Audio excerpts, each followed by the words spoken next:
Chat, chat, chat. Yeah, there we are. Yes. Woo! They're streaming. Yes, yes, yes, yes, yes, yes, yes, yes. Hello, internet and virtual world. Lovely to see you this evening. Okay. Hello, YouTube. This is Benny D for the Playground Experiment Virtual Volume All right, Benny. Alrighty. and So, introducing our host with the most, Mike Lesser. Woo. hello, Jai? everybody, and welcome to the Playground Experiment Virtual Volume 138. My name is Jai, and I am currently in Syracuse, New York, the ancestral land of the Onondaga people. Tonight, we have artists participating from a range of places all over the country, and you can see several of them right now holding up the names of the indigenous peoples whose ancestral lands they currently are on.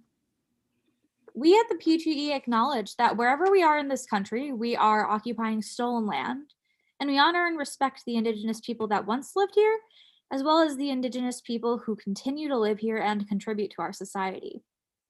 We at the PGE strive to be an inclusive organization for all theater artists. And with that, I'd like to invite everyone else who is participating tonight to turn their cameras on and say hey. And please welcome to the virtual stage our founder and artistic director, Mike Lesser.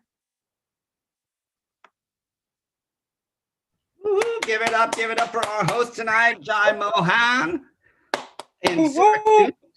Syracuse. Jai, show what you're knitting because it's beautiful. You have to show everybody I'm you're working on knitting. a blanket. She's doing this awesome blanket. They're doing this awesome blanket. For those of you that don't know me, my name is Mike Lesser. I'm the artistic director of the Playground Experiment, and you are at our virtual volume 138, which means we've done 137 of these before.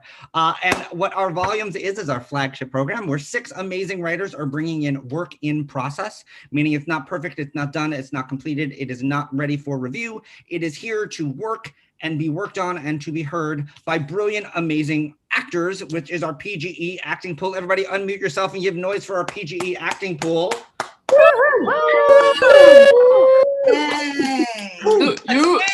Hey.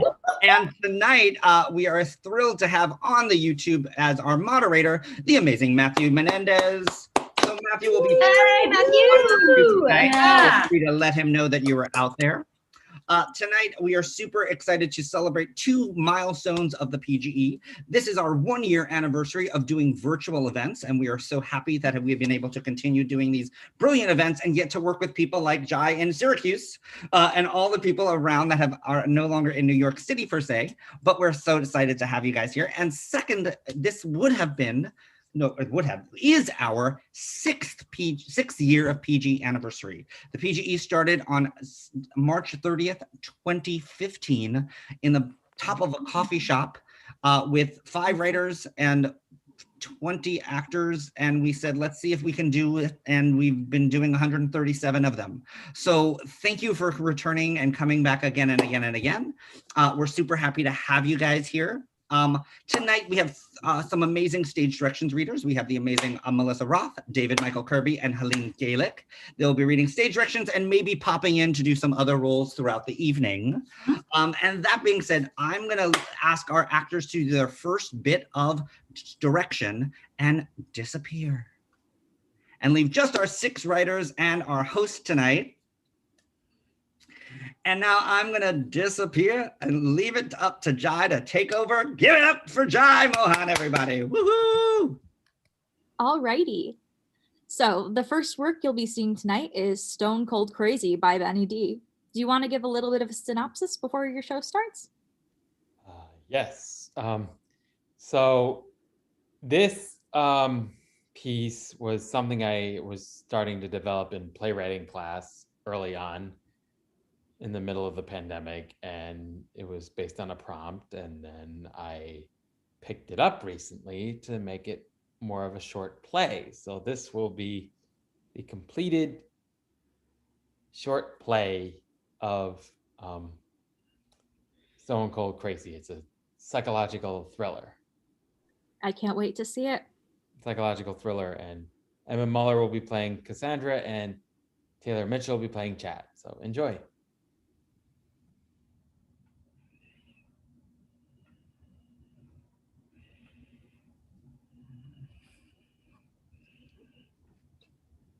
Stone Cold Crazy, a short sketch by Ben Dworkin. Characters: Chad Fairview, male, 33, son of a wealthy politician, and Cassandra Stanton, female, 26, an attractive babysitter.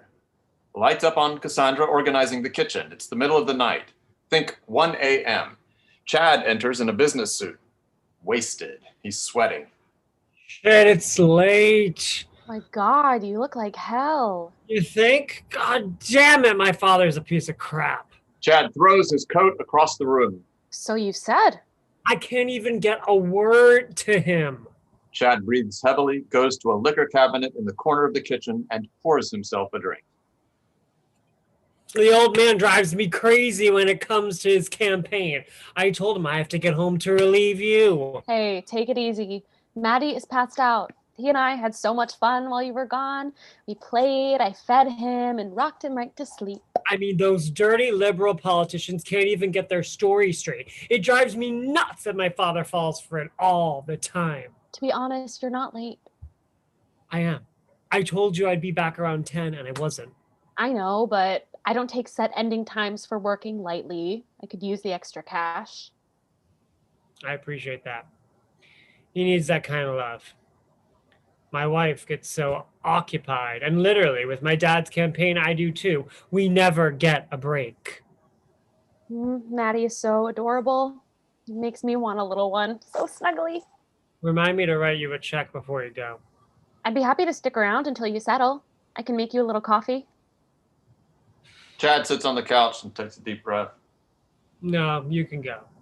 Really, you seem out of it. I have no plans afterwards. I can tend to the little guy if he wakes up. Thank you. You're very lucky to have such a cute little one. He and I had so much fun together. Chad takes a drink. His mother travels constantly.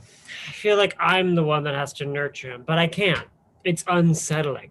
Here I am, my father is running for the Senate, and I'm so overwhelmed. I stare at the TV in the bar while out with the other campaign staffers. So no biggie. You can be out late all you want. Maddie is so good with me. Chad flips the TV on with a remote.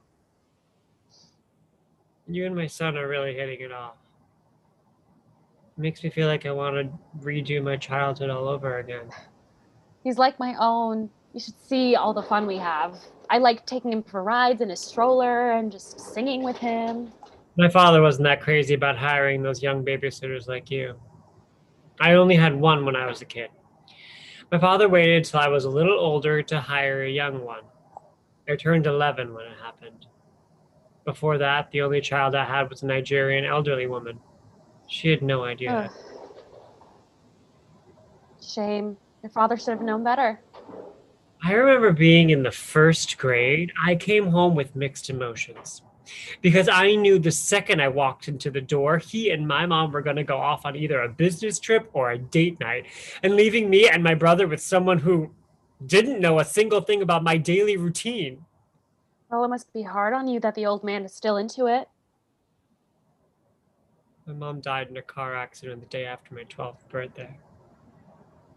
That's when my father got really busy. It took a lot to get out of the house and live on my own. That's when I met my wife, Claire. She and I were so grateful when Maddie was born. It was like a dream come true. My dad didn't even care, and he never will. Chad drinks. Cassandra notices the TV. Chad, you need to take a break from all this campaign stuff. Cassandra grabs the remote from the coffee table and clicks off the TV. Oh, come on. My dad has me all into it. I need to see the recaps. Chad attempts to grab the remote, but Cassandra stops him. No, you are exhausted. You're worn out. You're too drunk to go up and see Maddie, who just fell asleep. Chad settles on the couch. Why don't I stay for a little? My roomies aren't expecting me for a while. You look like you had a long day. Let me give you a back rub. Please, I just I need to... insist. As a matter of fact, I might have some coffee left over. It'll get the toxic alcohol out of you. Cassandra walks to the corner of the room and prepares coffee. So Maddie didn't make a fuss while I was out making noise for the old man? I'm impressed. As I said, he's a bundle of joy. If he were my child, I'd dedicate my life to him, as I definitely would to any child someday. That's the real deal when it comes to life in San Diego. What brought you here? My aunt is out here. She has more liberal views, like me, of course, and they offer the best when it comes to majoring in education and child development. Cassandra brings over a cup of coffee for Chad. Here, it'll relieve your stress. Chad drinks out of his cup. It's just how you like it. Cassandra massages Chad's shoulders. Well, you're not only a babysitter, you're a masseuse now. On the side. But taking care of those kiddos is where I make my bucks. College is not cheap. Cassandra scratches gently on Chad's chest. Glad to be of support. Every young girl needs a good college education. Chad's cell phone rings. Get that later. I have to really... You don't. Cassandra kisses Chad. That should shut you up. You're like a tiger. Well, that's only phase 1. Cassandra continues to rub Chad's chest with her fingertips. Now, phase 2. Cassandra starts to undress Chad. Oh, look at you. You're perfect. Chad and Cassandra continue to kiss, then Chad's cell phone rings again. It's probably my wife. It can wait. She's in Philly. She isn't due home until tomorrow. This gives us a whole night. I'm not sure about this. You seem so scattered. Relax. Yes, I can't. Can't what? Chad struggles as he's reacting to the coffee. There's no turning back. You did agree to letting me stay. I did. But for Maddie, not for me. Cassandra gets on top of Chad. You're crazy. My father's... Cassandra puts her hand over his mouth. Is a piece of crap. Why don't we impress the guy? Show him what kind of man you are. Call it stone cold. Well, you don't... Come on. It's a beautiful night. Cherish it. What's the big hesitation about? Chad struggles. I'm just giving you relief. Don't you want it? You were out almost all night. You're a real party animal. Cassandra slams Chad's back on the couch and kisses him. Just relax. We can do whatever you like. Chad and Cassandra aggressively kiss. As they do, Chad struggles. Yes. Yes. Yes. What did you do? Chad passes out. That's the spirit. Cassandra gets up from the couch, picks up Chad's cell phone, turns it off, and arranges his body to make it look like he's sleeping. Have a little nappy nap while you think about how much you're not as loyal to my little Maddie. Scrawny conservative bastard you are. Cassandra goes over to the counter and takes a pair of gloves and slips them on. Chad rolls over and mumbles. That's right. Sleep tight. Some sick father you are, always talking about politics. A toddler crying in the distance. Well, I haven't forgotten about you, little guy. Cassandra exits. 10 seconds later, she comes out with a blanket wrapped like a young child is in it. The child is crying. Cassandra tries to calm it. There. You ready to have some fun with me, little one? Cassandra soothes the baby as she takes out her phone from her pocket and takes a selfie. She poses. Smile, Maddie, smile. The child continues to cry. Look, Maddie, watch me kill your daddy. Cassandra walks over to the corner of the room and puts the child down in a chair. She takes a syringe out of her pocketbook, walks over to Chad, and inoculates him, killing him. The child continues to cry. Cassandra turns to the child wrapped in the blanket, picks him up, and soothes it again. No more daddy. With me now. Oh, my roomies are gonna love you. Cassandra rocks the child. Maddie, don't cry. I'm here now. Let's go home. Cassandra grabs her purse from the corner of the room and gives Chad's body an evil look as she sneaks out with the child who's still crying. She lights a match and ignites the curtains, which catch fire immediately. Soon, The entire room is in flames. Lights fade to black.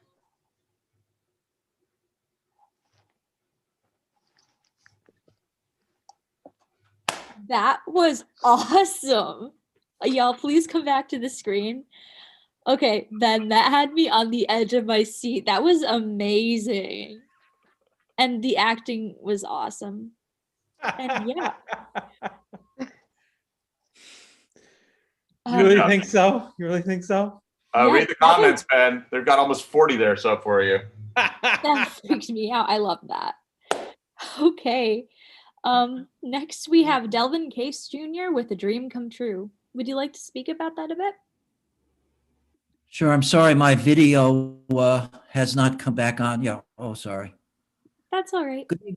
I think it's best to just start the play and let it tell its story. Alrighty then.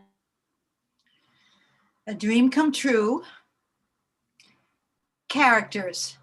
Fatima, Shamsea's mother, age 35 in 2020 and 33 2018. Shamsea, a high school student, age 17 in 2020 and 15 in 2018. Time, morning, fall 2020 and fall 2018. Places, Shamsea's home in Kabul, 2020, and outside Mawood Academy in Kabul, 2018. A simple wooden bench for two at a center stage. Two textbooks are on the ground at the stage right side of the bench. Shamsea wears a hijab, denim jacket, and other clothes suitable for a young girl student in Afghanistan. Fatima wears a hijab and colorful abaya. Shamsea carries an 8x11 envelope with a letter inside, 2020. She holds a needle, thread, and fabric for sewing.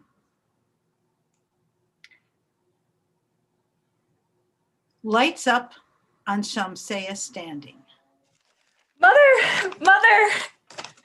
What is it, Shamsea? I'm so excited. You must read this letter. Okay. Who's it from? My school, the tutoring academy. Looks official. Better you read it. Here it is. I'm listening. Congratulations. You have achieved the highest score of the 200,000 students who took the Afghanistan National University exam. You have? I have. You must have a hug. Fatima motions as if giving a hug. Shamsea holds her arm in pain. Ouch. Your arm still hurts, even after 2 years. Uh-huh. Upper and lower arm both broken. It doesn't hurt every day. Don't worry. It could have been worse, much worse. I imagined we'd never see this day after. Me too, but I don't think about it and don't talk about it. No way. You shouldn't either. It's over. And now this. Let's be happy. But I wish Mariam, Hannah, and Reda were here. I miss my friends. Of course. You should call your father. He'll want to know right now. Will he be out of the mines this time of day? Doesn't matter. Try him.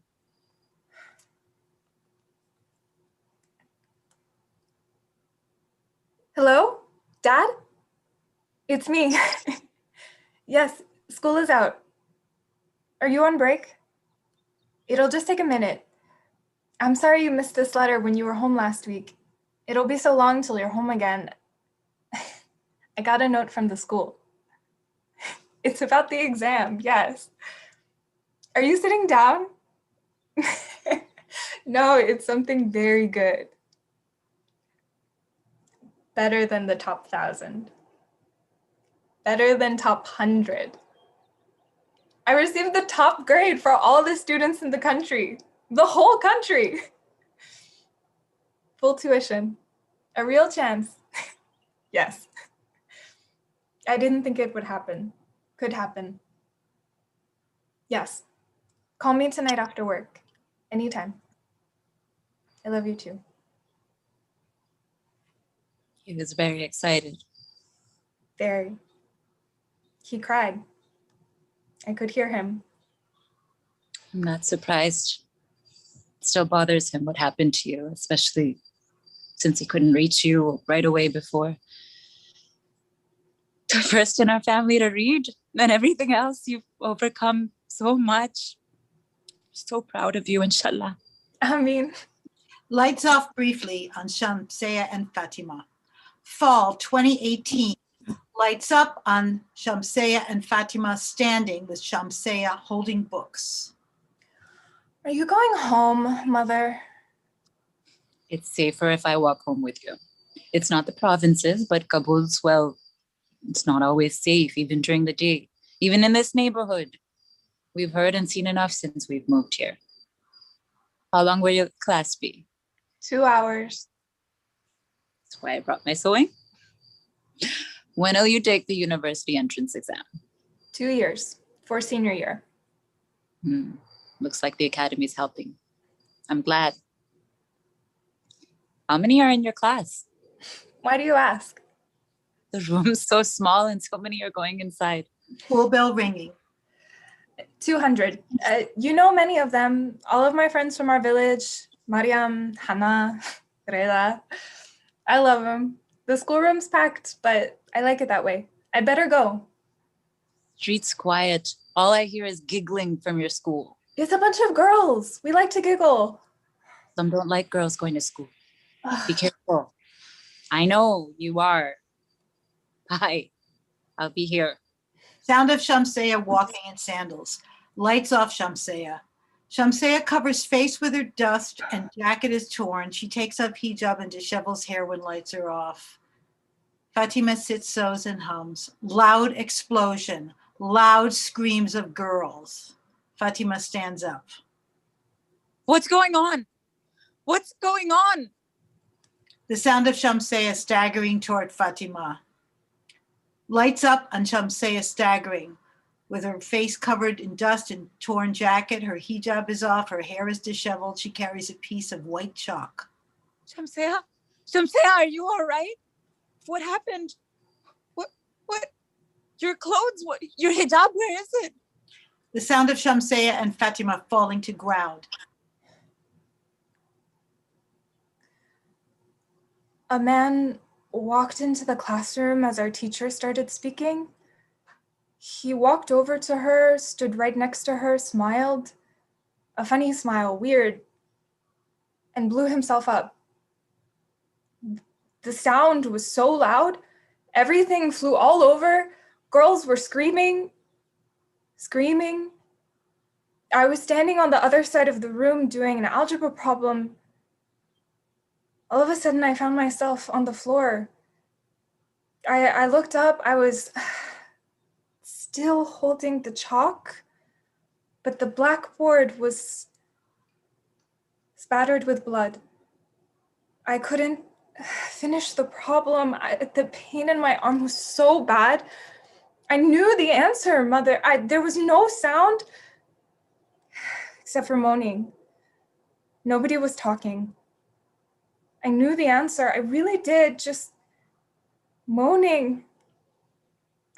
My friends weren't moving at all. I got to my feet. I couldn't move my arm. I didn't know if I died. Sound of anger. Your arm, it must be broken. Look at it. Oh my. What? What do you say? I didn't finish the algebra problem. I'm sorry, Mom. I always know the answer. It was easy today. What am I saying? Sound of ambulances. Yes, you do. Always. Ambulances are coming. Here, you need to go to the hospital. What'll happen to my school? My class, the exam? It's all over. Mommy, I'll never be able to take it. It's okay, dear. Okay.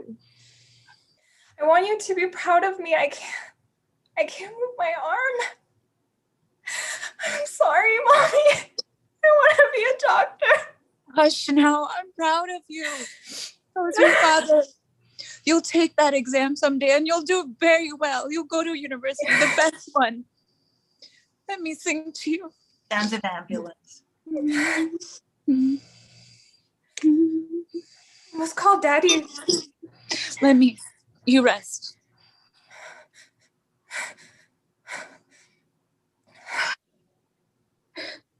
He isn't picking up. He must be down on a mine shaft. Gonna be upset that we can't reach him. Why weren't my friends moving? They weren't moving. I don't know. Did they come out yet? Did you see them? Mariam? Hannah? Reda? Where are they? The answer was, I remember. Fatima holds up a piece of chalk in pain. Let me write it down. Where are they? Fatima lovingly lowers arm with piece of chalk. I'm so tired. It was x squared plus 1. Everything's spinning. Am I dying? You're not dying. You're gonna be fine. Take the exam. No one will beat you. Go to American University of Afghanistan. Yes, be a doctor. Lights off, Shamsea and Fatima. Shamsea humming stops abruptly. End of play. That was incredible and heartbreaking and incredibly heartbreaking. Y'all, actors, you were both fantastic. Amazing. I really appreciate it. They really got the heart of it. This is a You true. both work really well together. Yes, they did very well together. I'd love to have them do something again together. And next up is The Helinsky Cycle by Niall Ridgely. That is an interesting title. Care to give us a hint on what it means? Thank you. I'm going to give this over to my talented cast of Eric, me, and Christina Otten, and my stage direction reader, the eloquent Melissa Roth. But it's a winter play. It's about heartbreak. It's in Helsinki, Finland, and it's has to do with Icelandic magic. Ms. Roth, let's do the character descriptions, and then we'll just get right off to it. Let's do the whole one. Character description, Lydia Grundwig, female 30, Scandinavian, a modern mystic, but this is not obvious. She has pronounced features that bring out an unnerving kind of beauty.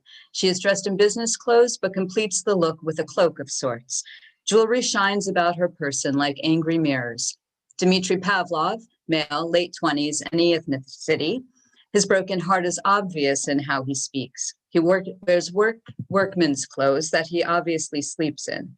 He's gotten skinnier than he was at his prime, extended grief having taken its toll. Occasionally he moves with strange force and power, an aspect of his desperation. He drank to forget his pain, but has now been doing that so long he has almost completely forgotten the events of his heartbreak. But he knows it happened. Place, Helsinki, Finland suburbs, a small house. Time, present day, October, true winter, shooting a warning shot across the bow. At rise, pale moonlight illuminates outside area, stage right. House occupying stage left and center is in darkness. Dmitry Pavlov enters, very drunk, vodka bottle in hand. Where is she? Pulls scrap paper from shirt pocket. 829 Helsinki Circle. There she is. He puts the scrap paper in his pocket, tries the handle, and it opens unexpectedly. He falls through. He crashes around in the dark until he's able to locate the light switch, lights up inside.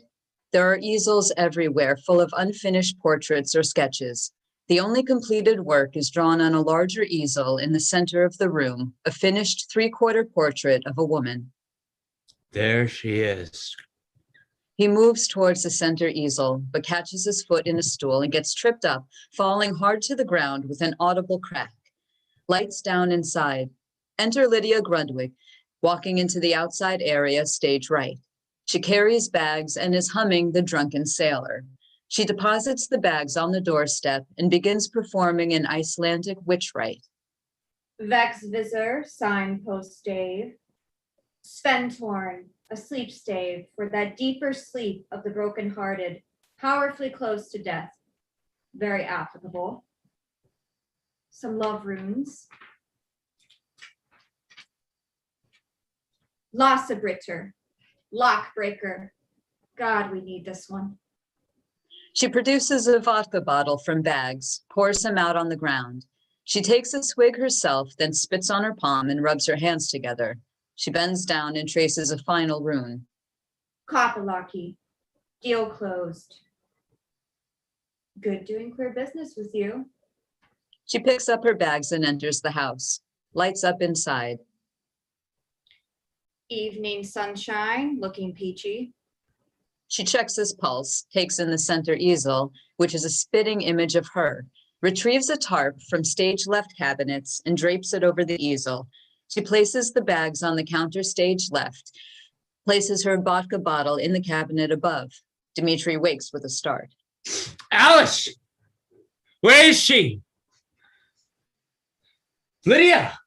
Where is she? Here we go again. Tell me where she is, Lydia. I don't know. I need you to not flip the fuck out right now, Dimitri. I can't see the road. Shit, I can't see the road. Trees. He hides under the table. It's because of the trees. Why do they always have to be everywhere? Fuck off, trees! Knee snow. Fresh snow during this moon. It's going to be a bad one, a real fucking bad one. Dimitri, you're not driving anymore. You don't drive. You don't even have a car. No, I can't see anymore. I can't picture. I can't see her face when I try to. I'm slipping off the road. There's just trees and snow, and my mouth is full of blood. You know what I did today after you wandered off? What? Well, Max, the bartender, you know Max, asked if I was okay, and I said never better, apparently so unconvincingly that he bought me another round.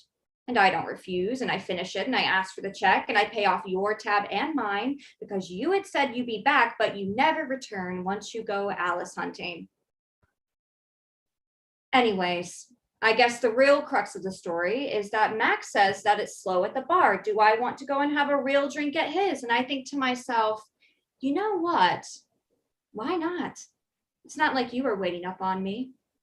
Dimitri crawls out from under the table, stands. What?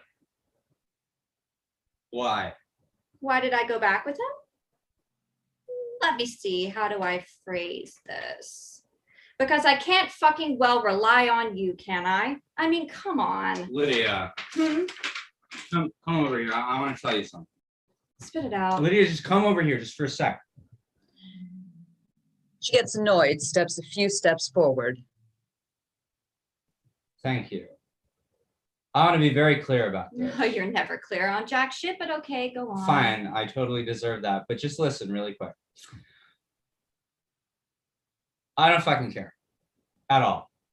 I hope he fucked you good and proper. I really can't be asked. I just want my spell. So why are you telling me this shit when Alice is still gone? She's lost out there somewhere, and I'm stuck here drinking my life away. I'm sorry, Thanks. Dimitri. I'm really so sorry. I don't want to talk about your delusional, obsessive, irrational heartbreak for the millionth time. I'm really, truly sorry I brought up today's actual relevant events, which are what normal people, adapted people, people who actually want to recover talk about. Also, come here. You had something you wanted to tell me. My turn. Let me tell you a secret. I you didn't are mean never it. going to find her. What? You bitch. Don't call me that. You bitch. Don't you ever fucking say that. Lydia slaps him. Don't say that, Lydia. This is not fair.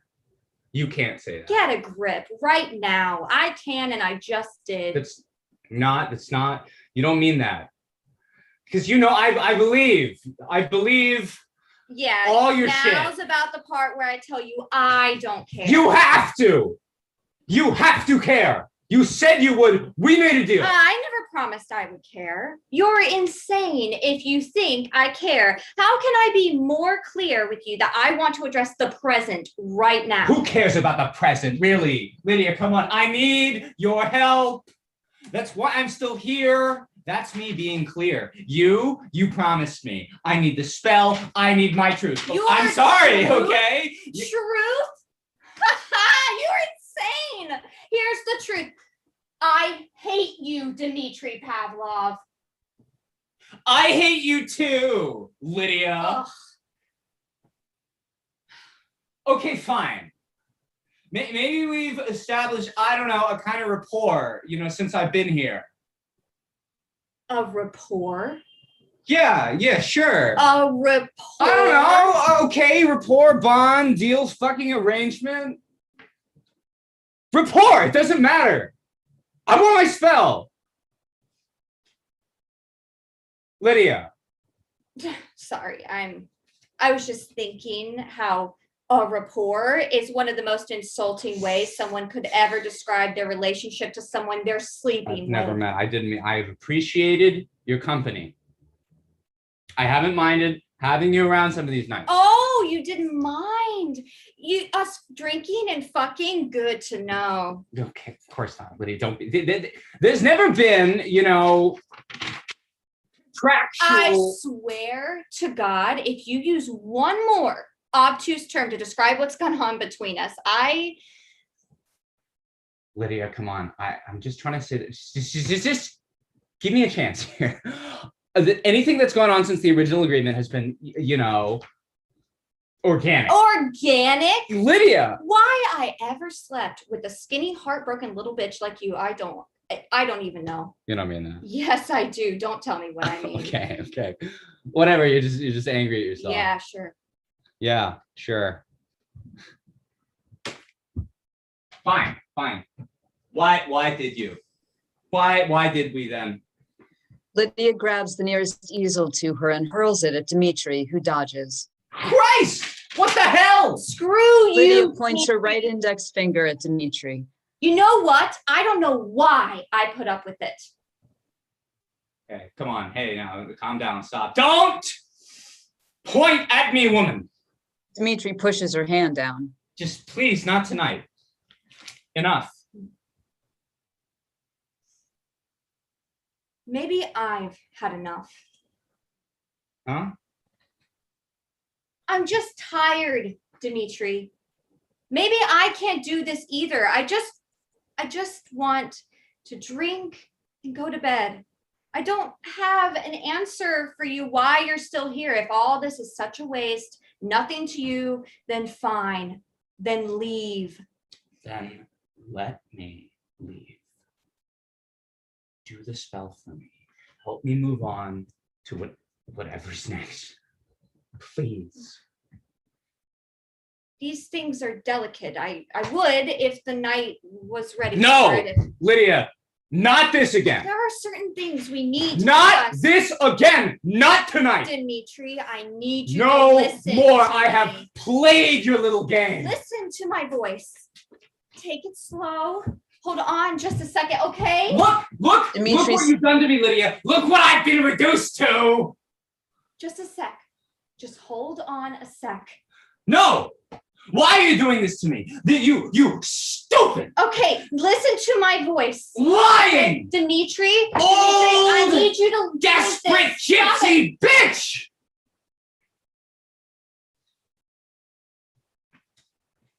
Just drink this, please. I'm trying to help you. It'll help calm you down. No. Just tell me, where is she? Where is my woman? I miss her. Lydia looks at the mess blankly, then calmly returns to the cabinets and gets another glass, pours another drink.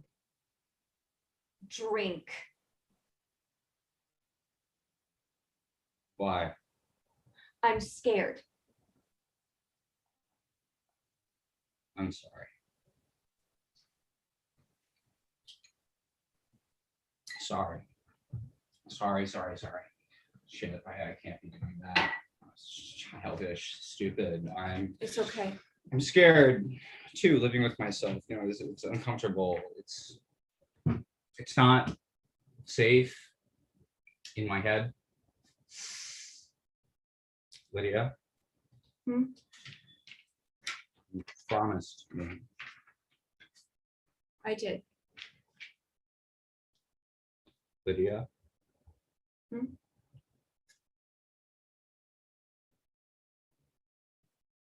It's over. This experiment I've finished.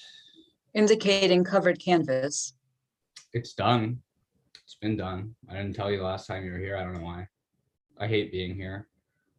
So let's let the truth have its day tonight. Now, you know, when I ran into you, I hadn't had a chance in so long. Yeah, I was a hollow man looking for doors in the dark, finding none. And you were the first person in so long to show me an open door, a maybe if. Not sure on your end, but that meant something to me. My pain, it lasted so long, I wanted an operation, a lobotomy of my fucking heart and soul, just to exist mechanically until mercifully the machine would break down, hopefully sooner rather than later. And you convinced me to do more than exist. That's hope. That's a dangerous fucking present you gave me. You convinced me of it. And I believed you that night. Now, I don't believe in anything. Not horoscopes, not God, nothing.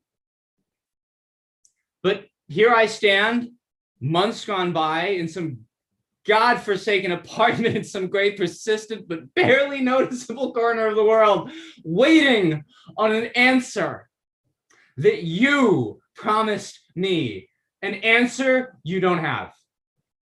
So, truth, reality, our big enemies, let's lance the fuckers. Let's let it bleed, Lydia. Indicating the covered easel. I'll show you mine and you can show me yours, huh? My final attempt, my best, yeah? I mean, I don't know why you've been so hesitant, but I'm not scared anymore, Lydia, because I know this is it. I'm sure. So if you look now and say, oh, it's good, but, or oh yeah, great, maybe some more of this, and like, I'll fucking walk, okay? But if not, if by some miracle my great effort is sufficient for you and you decide to fulfill your end of the bargain, you go and ask your old gods where my woman is, Lydia. Even then, if you come back with an answer, I won't believe you because you're full of shit. You're fake, Lydia. Because this isn't real. I'm fake. We're fake. We're both fools playing pretend. And I'm sorry, babe. I am sorry. But that's how I feel. Because if this isn't pretend, if this isn't how things are supposed to be, then I've gone insane. Because let me explain. Let me explain. I've gone over this 1,000 times in my head as I've gone trying to go to sleep. If you came back to me with an answer, even if I'm not like well convinced, and believe me, it'll be a hard sell. What'll I do?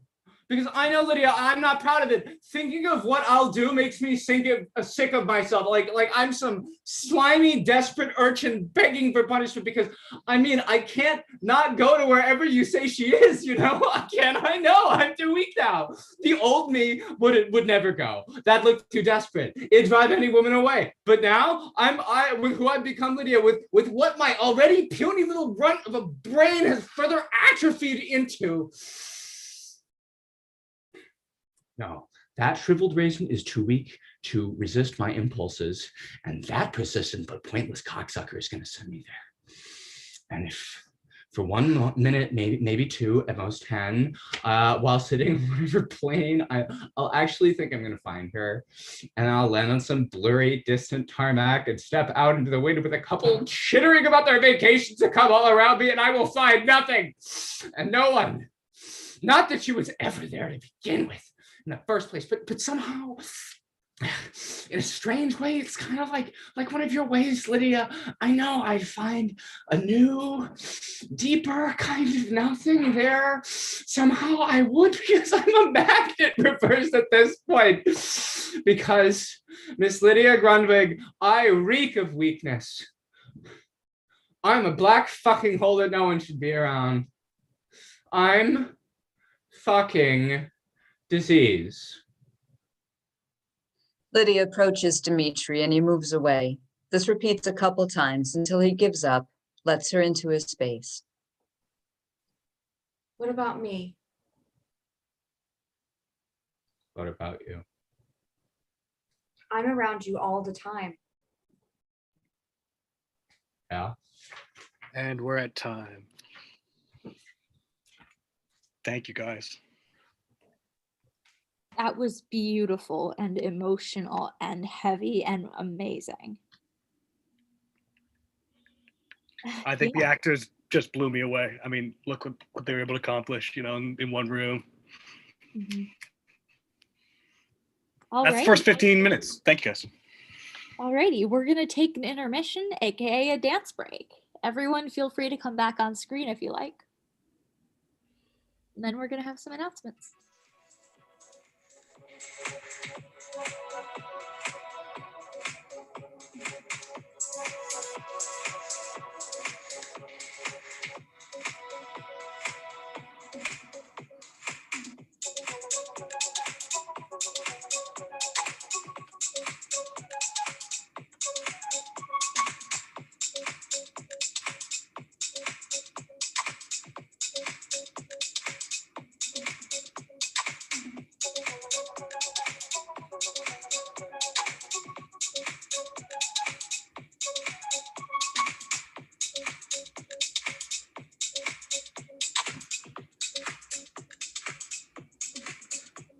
All righty. Give it up.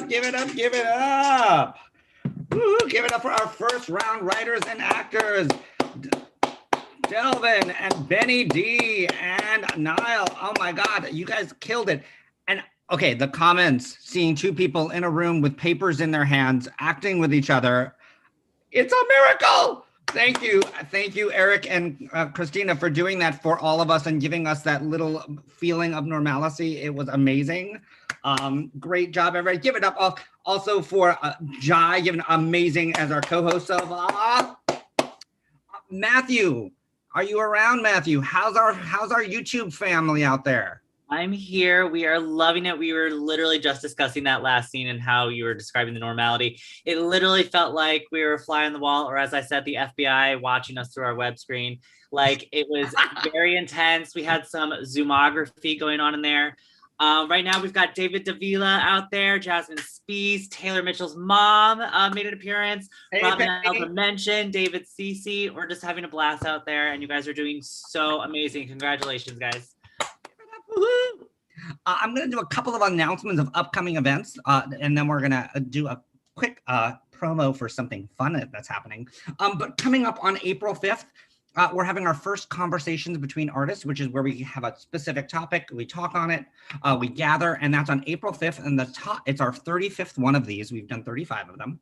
I like saying numbers. It's kind of cool. We've been around. We've been doing this. The topic is a topic we've done before, and we're bringing it back. It's called demystifying constructive criticism. Kind of tying in why actors and playwrights don't speak the same language and how to kind of make that happen a little bit better. Feel free, you can sign up on our website for that. It's a great conversation. We kind of like free-form it. We have a moderator. It's really great. So feel free to jump in for that one. Also, if you haven't signed up for our required reading, which is on April 10th, we recently announced the 4 playwrights. They are the amazing David Cece, who's out there, Robin Elder mentioned, who is out there, Mackie Raymond, and Fernando Vieira. And all 4 of their plays, you can read their first drafts, get a little feedback to them, and then meet up on April 10th. There's only like 3 or 4 spots left for that. So if you wanted to sign up for it, now is the time to do that. Looking at my notes. Yes, and I want to just talk to one of our PGE playwrights. Justin, I hear you're having a production or something read recently. Is it on April 2nd?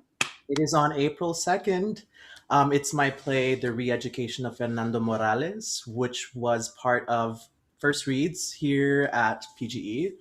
And it's a story about a young mixed race Chilean boy who undergoes conversion therapy and tries to put himself back together. So it's a farce. No, I'm joking, but so yeah, I would love if you all would come and see it. It's And at we'll Custom post the Made. information in our Facebook and all that sort of stuff, so people can come check it out. Perfect. And the other thing is that play started at our Voices of America Writers Workshop, correct? That is true. Yes. And speaking of Voices of America, our next cohort is accepting applications until Friday.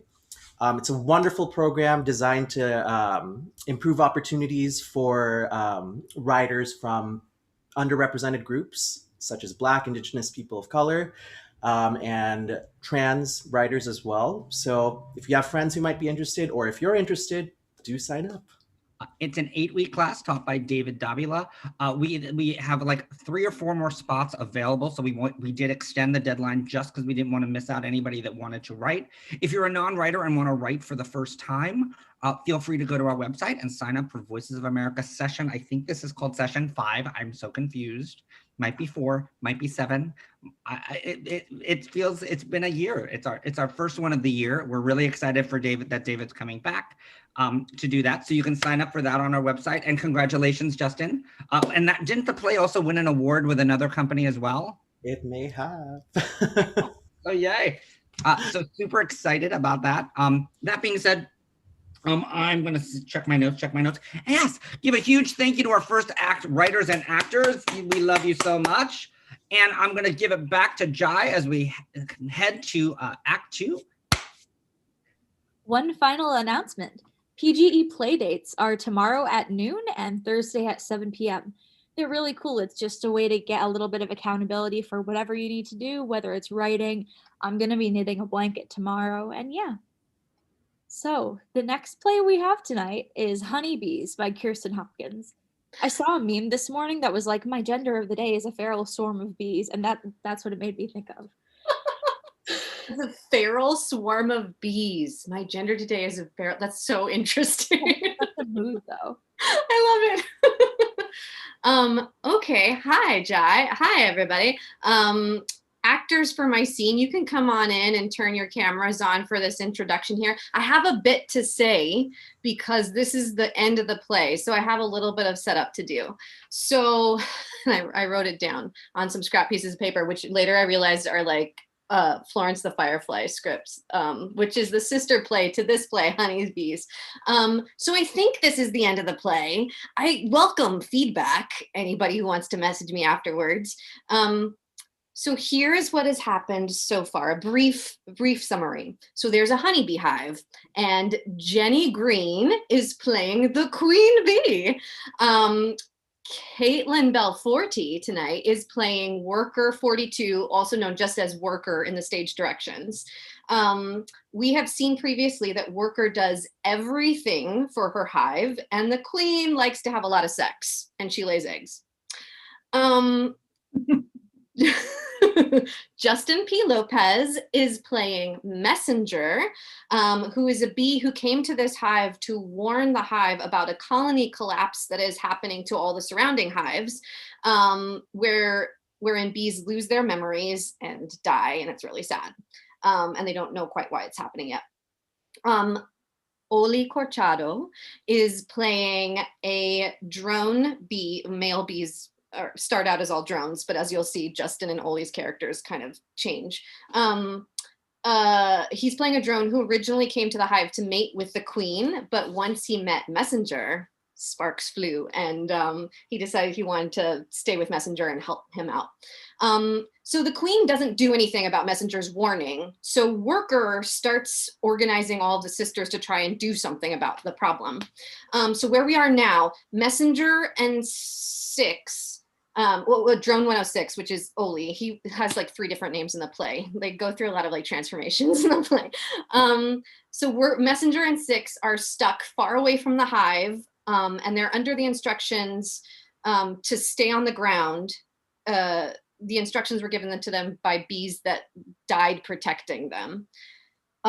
That's where those 2 characters are. And then back at the hive, previously we've discovered that worker 42 was giving off such leadership vibes that she accidentally got fed royal jelly, and there have been some changes in her, just slight changes in her personality, and the queen has noticed those changes, and she's like, I don't like these changes, but I don't quite know what they are yet. I think that's all I need to tell you about the setup. And Helene Gaelic is doing our stage directions, and David Michael Kirby is playing a small role, who is a young worker bee. So imagine his deep voice as a feminine voice. I think that's all I need to say. I'm going to turn my camera off, and actors, everybody take it away. Thank you. Forest floor. Six and Messenger are holding hands, running from shelter to shelter, watching the sky for danger. Sound of thunder and rain. I think we should stop here for the night. It's getting dark and the ground is getting too muddy with the rain. Okay.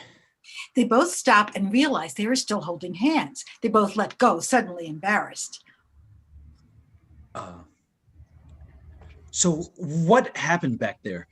All I know is 1 minute, all of you are in that meeting with your sisters, and I'm off in a flower patch gathering nectar, and the next minute, everyone is flying around and yelling that we have to hide, and then 46 and 47 are dying.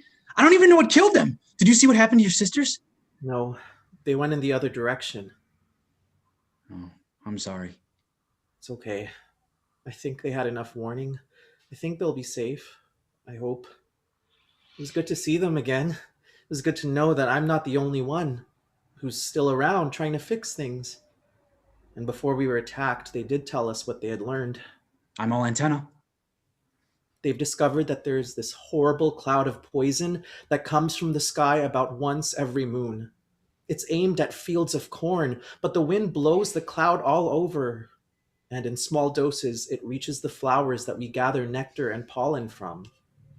In those small amounts, it's undetectable to us. And all the bees in this area have been slowly taking in poison for generations. My sisters think that exposure to the poison over time is what's been causing the memory loss. Those of us that have survived, it might be because we've just been lucky and had less exposure than the others so far. Maybe it's just a matter of time before we get sick too. Or maybe there's something different about us that protects us. They don't know yet. Wow. That's really depressing. I know. But workers 46 and 47 weren't fighting a cloud of poison, were they? No, that was something else. Hornets. Oh. Yeah. That's why she told us to stay on the ground. So let me get this straight. We've got hornets out to get us. We might end up losing our memories at any point in time now. We're 3 lakes away from the one hive we know that is still fully functioning. We have to stay on the ground to avoid the hornets. Walking is 10 times slower than flying. And to top it all off, it's now torrentially raining. Does that sound like everything? I think that's everything. Why are you laughing? I'm laughing too. Why are you laughing? I don't know. It's just sort of ridiculous how incredibly messed up this is. I know.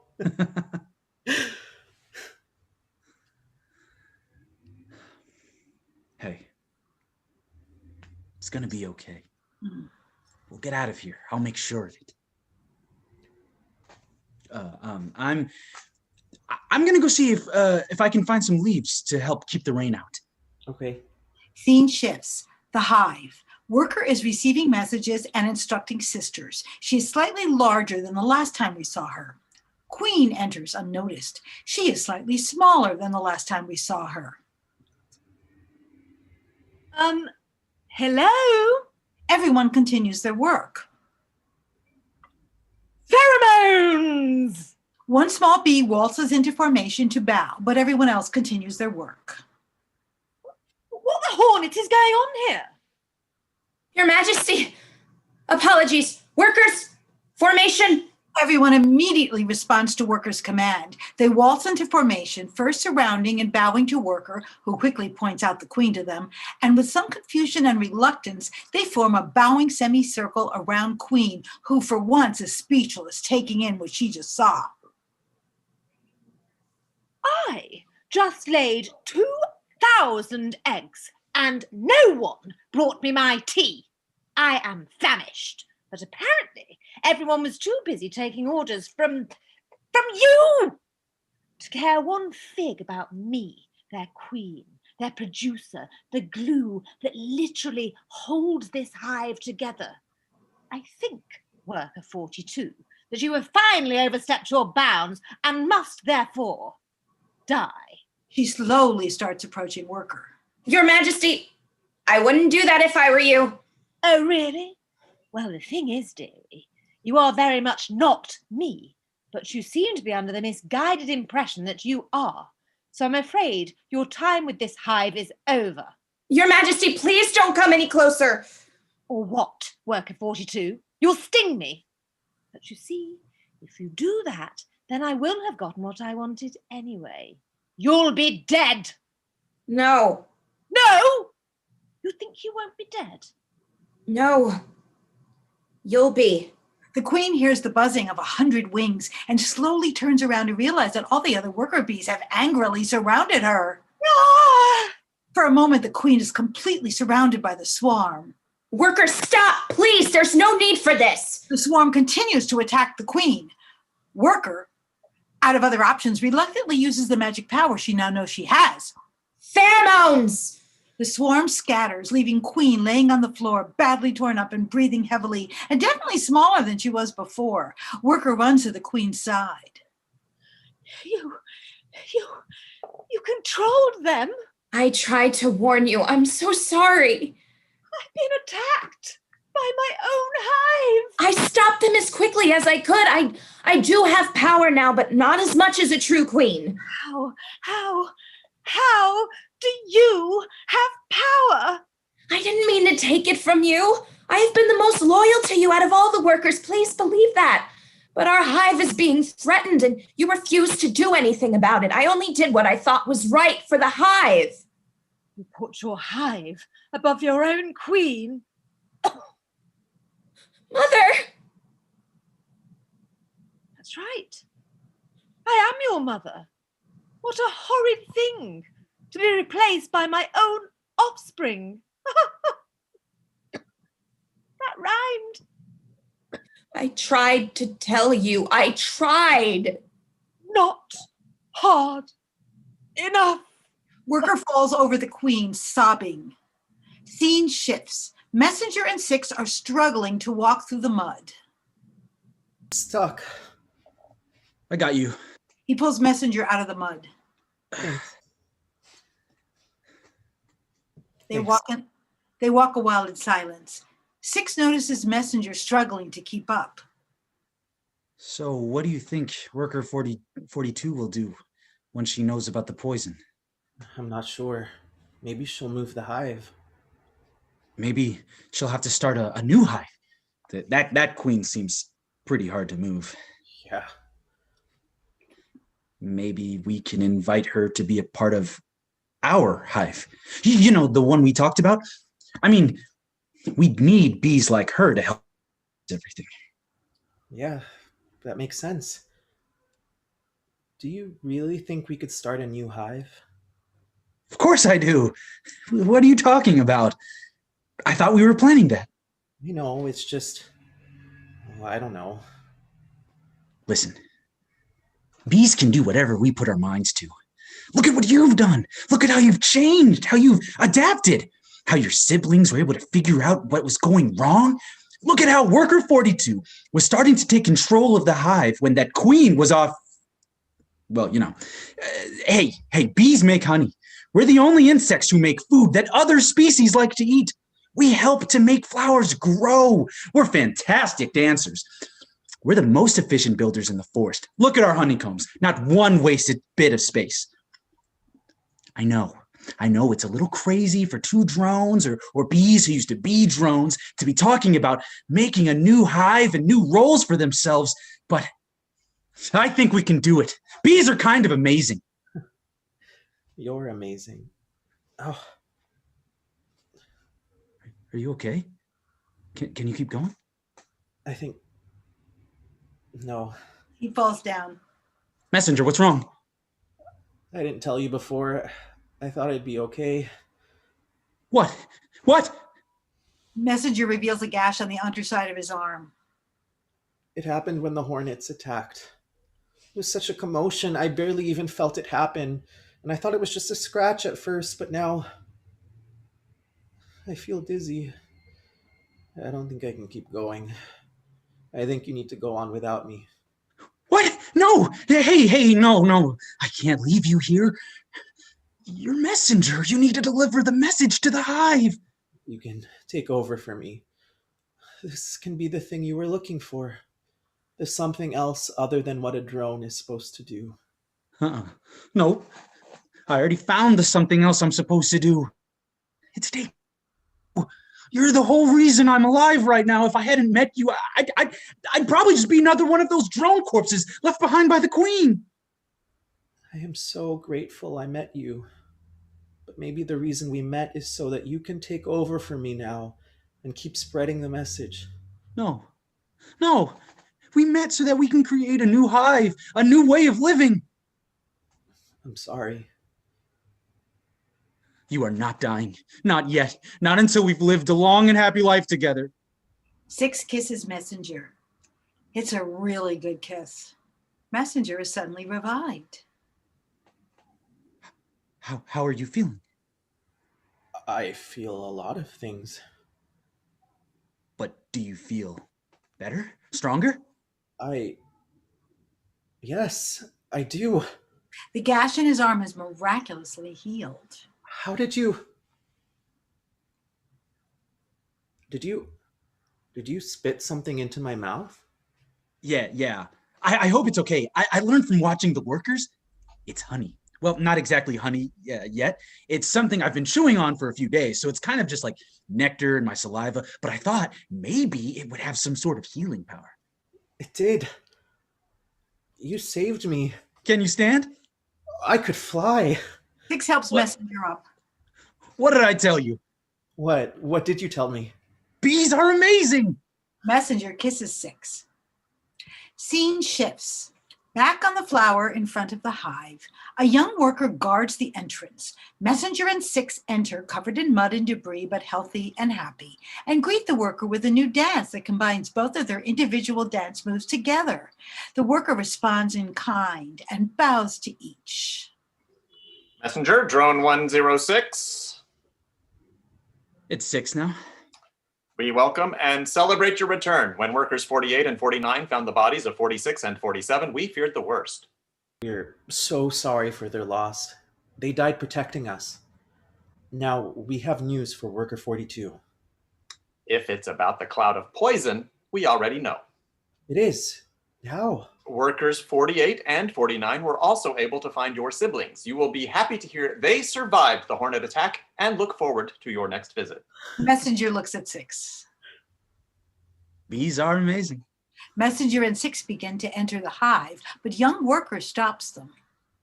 I believe you should stay out here for the time being. Why? The Queen and the worker suddenly come out of the hive together, the Queen dramatically stumbling into the daylight while worker stands exhausted behind her. She's been dying for 3 days now. The Queen stumbles from one side of the flower to the other throughout the following, forcing everyone else to move around her. Oh, what a world! What a world! I'm dying! Ugh. What happened? I'll tell you what happened. My hive turned on me. My hive! My children! I'm glad you're back. We were worried. My sisters were able to gather the new information from your sisters, and we know about the poison. Poison. It doesn't seem like there's a way to stop it, so my plan is to move the hive as far away from the cornfields as we can, but I wanted to ask you if you would be willing to come with us and help create our new colony. You as well, Drone 106. It's just 6 now. And that's exactly what we were hoping for. Messenger and I have some ideas about creating a new hive. That's good to hear, 6. I look forward to working with both of you. But first... Hive, honey, colony. She starts gnawing the flower they're standing on. I have to deal with her. Deal with her. mange une fleur, tasty green, naughty queen. I die. I wish you would. What is that? I said there's some wood. Going to the tree stump. Oh, tra-la-la, off to chew on some goo. It's yummy wood and very good. She starts chewing on the tree stump. Mother. Yes, dear. Oh, ow, splinter. It is time. No. Yes. No. Yes. Oh, how sharper than a serpent's tooth it is to have a thankless child. I am not thankless. The whole hive is grateful for you, but now it is time for something new. The queen faints, then opens her eyes, peeks around, and realizes she's not where she wants to be. She squirms and writhes and wiggles on the ground until she is absolutely downstage center, then dramatically faints again. Worker approaches, and Queen opens her eyes again. I was a good queen, wasn't I? For a long time you were. I had so much sex with so many drones. You did. I laid so many eggs. You did. Thought that was all the hive needed. It was, but now it needs more. You mean you? It needs you. And me and others. Bees that will listen and change. I'm sorry, worker, daughter. Thank you, Mother. Do what you must. Pheromones.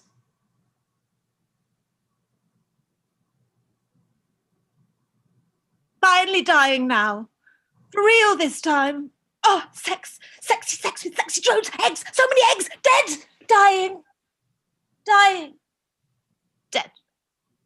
She is finally completely still. Silence for a moment. Then, Worker's body begins to inflate so that she becomes as large as the queen once was. Oh, I feel so strange. How can we help? Worker looks at Messenger and Six with new eyes, seeing them as potential mates. Oh, dear. Is this what she felt like all the time? Yes, Messenger, Six, sisters, I will need all the help I can get to keep me in my place, to keep me listening, to keep me knowing what is in the best interest of the hive, because all I'm feeling right now is I just want to have sex. End of play? Thank you, actors. You're all amazing. I love you all so much. You did so much good work with my words. I so appreciate you. That was fantastic. I was laughing out loud. Thank you. Next up is Lexi Pilot by Alexander Castro. Would you like to introduce your work? Yes, and also you're doing such a great job tonight, I just have to say. But yeah, so hi everybody. Thank you, Mike, for allowing me to present this piece again. This is a pilot, it is not a play. Also, if my actors can just come on screen real quick while I introduce this. So some things you should know, it is a half-hour dark comedy, single camera. It takes place in the present day. This is something that would probably live in the world of like HBO, Showtime, or like Stars. It's loosely based off of my life and actual events. And again, this is the pilot episode. I don't have a title yet. In the first episode, you will meet Lexi, played by me, her best friend Flor, played by Flower Rios, Lexi's OBGYN, Dr. Rivera, played by Nilsa Reina. Nilsa will also read a small role of Flor's coworker. And then we'll meet a young surgeon, Dr. Olivares, played by Michael Perdomo, and Scott, played by Bryn Packard. So I presented this back in December and I've made some changes since then. So I'd love any feedback or thoughts on it. I'm definitely an actor first, so I'll leave you with that. And I think aside from the actual events in my life that this story is about, I was kind of inspired by shows like Insecure and Viva, where it's just a story of two Latinx friends in their 30s without being a soapbox for narratives that are commonly placed with Latinx people. So That being said, I hope you enjoy it. And without further ado, I present to you my untitled pilot.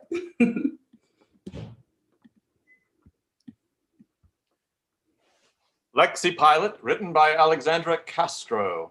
Interior, doctor's office lobby, day. Lexi, 32, Latina, cynical, has a hard time adulting, the type to resort to sarcasm / dark humor / self-destructive things as coping mechanisms. Sits in the gynecologist's office waiting room. She's been waiting for a while. She opens her cell phone's web browser and types in porn. She plugs in her crappy headphones, clicks a video. She doesn't hear anything, fast forwards the video, then turns up the volume a bit. A few people turn and look at her as now there is loud moaning coming from the video. The headphones are not plugged in all the way. A woman and her child look at Lexi in disgust. What? Your child's gonna find out one day. The woman looks disgusted and quickly turns around. The child is still staring at Lexi. She flips off the kid. Then Dr. Rivera steps out of a door with a clipboard in hand. Miss Marin, sorry to keep you waiting. It's cool. I was catching up on podcasts. So good to see you again. How are you? Good. How are you? How's your family? Are y'all doing any like white people shit for the holidays? White people stuff? You know, like apple carving, pumpkin carving, whatever, all that white people shit. Yes, we are. Interior, doctor's working office, day. Dr. Rivera sits behind a very neat and organized desk. She has several awards and framed news articles on the wall. Her office is overlooking 34th Street, 8th Avenue. Lexi sits directly across from her. Wait, a hysterectomy? Y'all just went in there 8 weeks ago and y'all took fibroids out. So now you're gonna what, like take my vagina? Miss Marin, it's a removal of your uterus and the cervix. Isn't it all like attached or something? Miss Marin, I know this is very overwhelming. So like, what does that mean? Like no kids or something? Technically, yes. It will mean no children via getting pregnant. Are you family planning at all? I mean, no, like, not really. I'm only 32. I'm like still trying to fix my fucking credit. I know it's all very difficult. You're telling me I literally sneeze and my credit score goes to shit. I've been at a 560 all year. Like, ugh. No, I meant this news. Oh, yeah. Right. Look, I have a great new surgeon I just hired and you can talk through the procedure, ask any questions. Do you have a quick minute to meet him? Him? Ugh, do I have to talk to a dude surgeon?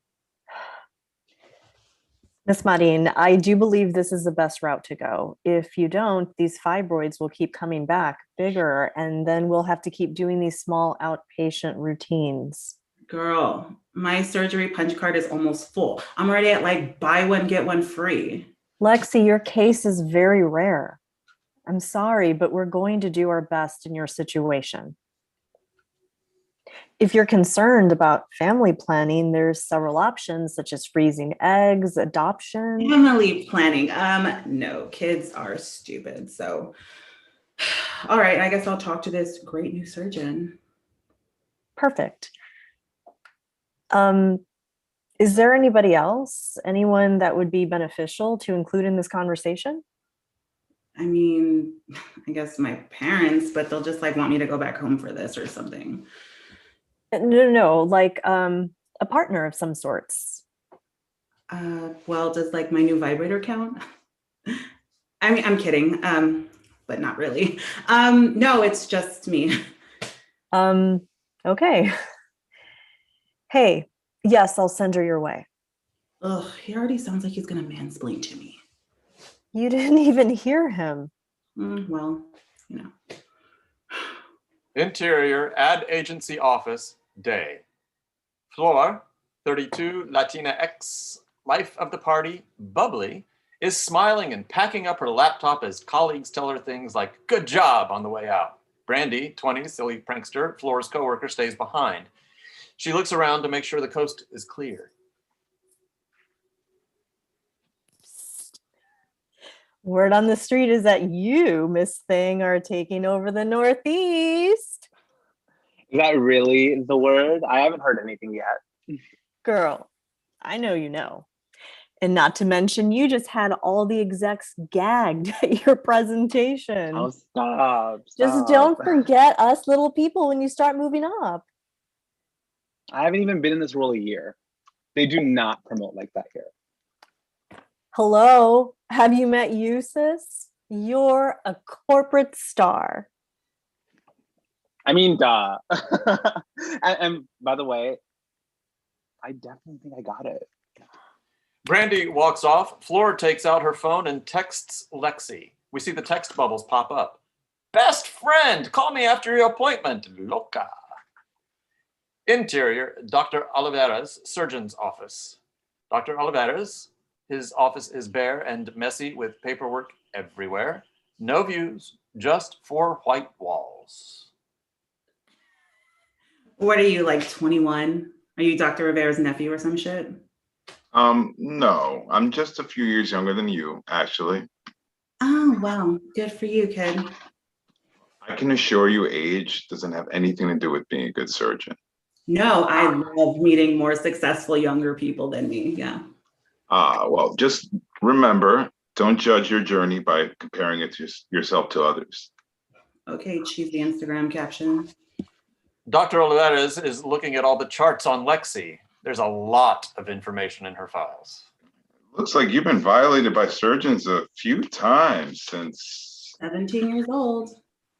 Yikes. I'm very sorry. You had 3 previous surgeries to remove ovarian cysts, 1 surgery to remove your right ovary. Gee, that's rare. And last but not least, your appendix. Wow, no wonder you hate us. Yup, you are just organ stealers working for the man. Y'all, someone sounds like they're from the South. Yeah, from Texas. Nice. That explains your personality. I know the news Dr. Rivera delivered was fucked up. I was gonna say difficult, but yes, that too. Can you just like tell me if there are any other solutions? Like a hysterectomy, isn't that some old people shit? It's not just for older folks. It's for anyone with a uterus. It's just happens to be done on older people. Are you family planning? Who the hell family plans? Lots of people. Not single people. Miss Marin, you don't necessarily need a partner to family plan. You know, we've kind of allowed society to make us believe we really need somebody to raise a family when that's just not true. Whoa, okay, that was deep, kid. Dr. Olivares, please. Yeah, my bad. But no, I guess I am not family planning. Lexi's phone vibrates. It says Mateo. She looks at her phone confused and ignores the call. Lexi also sees Flora's text on the lock screen. You don't sound so sure. Huh? About sure about what? Tell you what, let's plan for initial tests tomorrow. We can do some blood work, and then we can talk through a short-term and long-term plan. Michelle up front will schedule you. Lexi gets up and starts to leave. All right, sure. Sounds like so much fun. It was nice to meet. Okay. Exterior streets of Manhattan, midday. Lexi is walking through the busy streets of Midtown Manhattan on her cell phone talking to Flora. Flora is at her desk at work. The scene goes back and forth between their locations. Bitch, what? Doesn't that fuck your vagina up or something? Girl, I don't even know. They like started talking about eggs and cervixes and like family planning. Like, what the fuck? I can barely get my groceries delivered on time when I'm home. Huh. Okay, bougie bitch. Stop flexing with your grocery delivery, all right? So what now? Well, I was thinking of like going downtown, grabbing a bite, and then like going home to depress masturbate or something. No, sis, no. I'm talking about this hysterectomy. Florida, I don't know. You know me. I hate kids, but that's like a huge fucking decision. Girl, I know. Even when we were little, you hated the other kids. Lexi's other line is ringing. It says Mateo. She ignores again. like overwhelmed is an understatement right now. Like, Okay, relax, mi amor. I can't, girl. I'm like all out of Xanax. You know what? Fuck it. Let's go to an early happy hour. I can leave work right now. My best friend is having a crisis, and I know how much you love a Tequila Tuesday. Bitch, it's Wednesday. Whatever, bitch. You're still in Midtown, right? Girl, every time we go to an early happy hour, it turns into after hours, and my ass doesn't need to be riding a train back to Brooklyn, waking up in the Bronx, okay? That happened to you one time. We tried to put your ass in the car. Bitch, one time is more than enough. And for the record, it was 2 times, so. Come on, best friend. We can be basic bitches and go to an O Flanagan type of bar next to your doctor's office and get shitty $5 margaritas. Plus, I'm sure we can get some bridge and tunnel trash to buy us drinks. We deserve it. I hate that you're right. I hate that you're right. All right, I can use the BFF night. Yes, stay put. I see you in a few, bitch. Interior, Irish bar near Penn Station, late afternoon. Both Lexi and Floor have a half-empty margarita in front of them and chips and salsa in between them. You literally never talk about kids.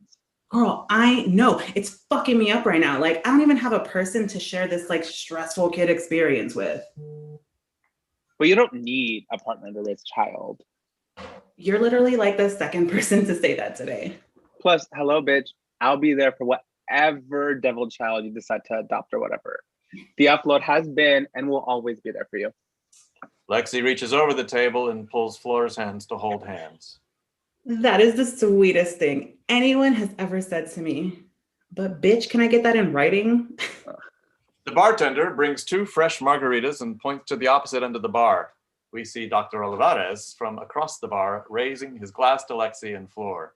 He's around a group of what looks like other doctors.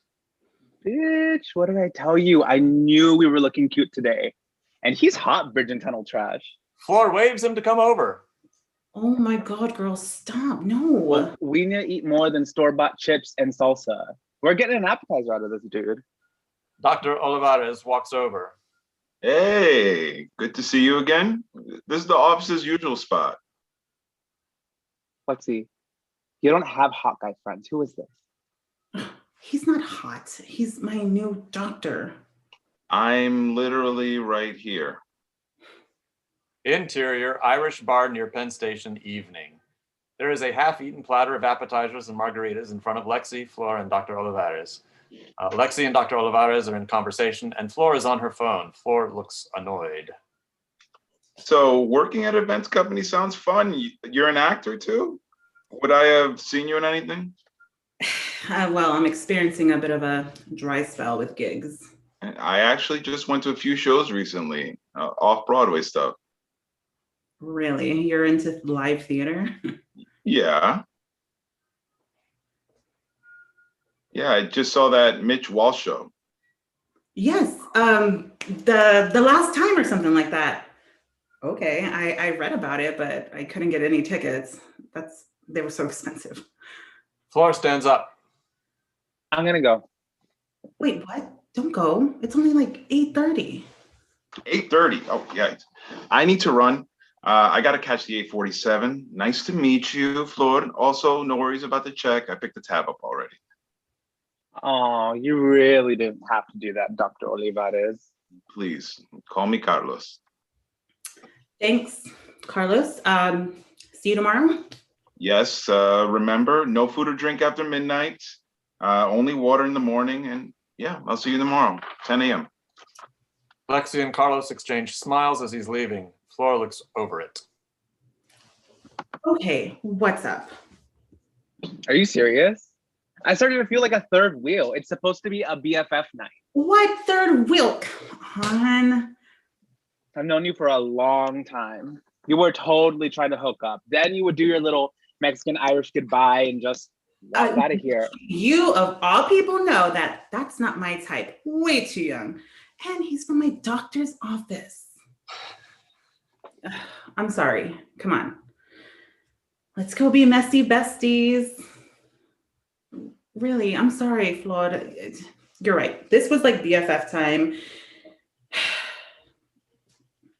we can do the classic trick where Florestella turns one free drink into several free drinks. All right, bitch. You're lucky your ass had a bad day. Interior, same Irish bar, upstairs, dance floor. We see a montage of Lexi and Flora dancing to Hood Girls by Megan Thee Stallion. They're dancing different guys, talking, taking tequila shots, laughing. Both Lexi and Flora are getting hot and heavy with a few different guys throughout the montage. Cut to... We need more drinks. I know, it always stings. No, drinks. I'll be right back. Lexi makes her way to the busy bar. As she's walking, she checks her phone to see 4 missed calls, all say Mateo. What the fuck? Lexi squeezes herself next to a bar patron, Scott. They make eye contact and smile. She's pretty drunk. Have you been standing here long? Yeah. Yeah, like how long? Like, I'm pretty sure my toddler is now a teenager. What? Nothing. I just made a joke about how long I've been standing here. Like, comparing it to my kid. Ugh, kids. Do you have any? Do I have any what? Kids. Children. Nope. Never, apparently. My junk, broken. You're not missing much. They can be little assholes. Right? That's what I be saying all the time. A kid actually flipped me off today. Sounds like you had a bad day. Can I buy you a drink? What are we drinking? Was that tequila? Wow, racist. I'm kidding. Yes, it was. It was a top shelf tequila. Lexi smirks. Scott smiles. Interior, hotel room, morning. We see Scott passed out, snoring in a king-sized bed. Lexi's outfit from the previous night is on the floor. Lexi quietly opens the bathroom door, tiptoes by the bed to grab her things. Scott starts to stretch. Good morning, beautiful. I was going to order us some room service. No, I'm good. I gotta run. I have a doctor's appointment. It's like routine stuff. So, that was fun last night. Should we do that again? Well, just so busy. This is actually my first time with, Let me guess. A Mexican? I was going to say younger, but yeah, I guess someone like you, exotic or Mexican or, Oh, well, congrats. Can I have your number? Sure. I'll put it in under L. O'Flanagan and it'll be our little inside joke. Scott hands Lexi his phone with the new contact screen up. Lexi closes it, opens his calculator app instead, and just types a few numbers, then locks his phone. Sweet. My wife would never suspect anything under that name. Yes, right. Scott goes in for a kiss. Lexi dodges it and walks towards the door. She stops, turns around. Hey, did we use... No, you said you didn't trust strange men's condoms and made me promise on my kids that I didn't have STDs, which I don't. Why? Do you? Bitch. Yeah, that's right. I mean, no, I don't have STDs now. Okay, bye. Interior, ad agency in Manhattan, Flora's office, morning. Flora's not at the desk we saw her at yesterday, but now in an office that overlooks the west side of Manhattan. Her cell phone rings. It's Lexi. The scene will go back and forth between Lexi and Flora's location. Oh, great. You're not dead. Not like I worried about you at all last night or anything. What hotel did you stay at this time? Somewhere with shitty free lobby coffee. You're not supposed to drink coffee before your appointment. Fuck. You just can't resist a corny ass older white dude on our BFF night, huh? To be fair, they usually start it though. I'm like fucking catnip to these white dudes. Girl, I gotta go. Wait. Please don't be mad at me. Why would I be mad? I'm so used to your selfish shit. Selfish? Yeah, Lexi, you always do this. Always ditch me to go catch a meaningless dig. Don't front. Whoa, where is this like even coming from? Look, I gotta go, for real. Okay, sorry. I guess good thing I'll never be a mom because I'm such a shitty best friend. Anything else? That was a joke. Okay. Can I make it up to you with dinner at that legit Mexican spot that reminds us of home? Come on, DF Lord. Oh, that's the place where you hooked up with that server in the bathroom on my birthday. No thanks. I'm working late. All right. I'll text you after my appointment. Have a good dick appointment. I mean, doctor's appointment. Lexi's shocked. Fleur hangs up the phone. Lexi looks at her phone, hurt and confused. Fleur goes back to typing at her new desk. Then Brandy enters. Congratulations, Miss Thing. And oh my God, this view. Thank you, boo. Did you have fun celebrating your promotion last night? Yeah. It was cool. Lovely, darling. You deserve it.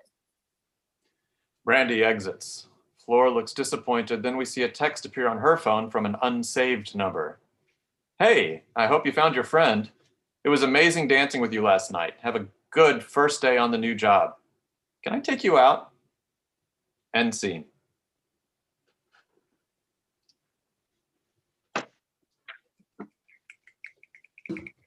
Thank you, actors. That was wonderful. That was so funny. Everything you write is just touching and funny and a mix of emotions.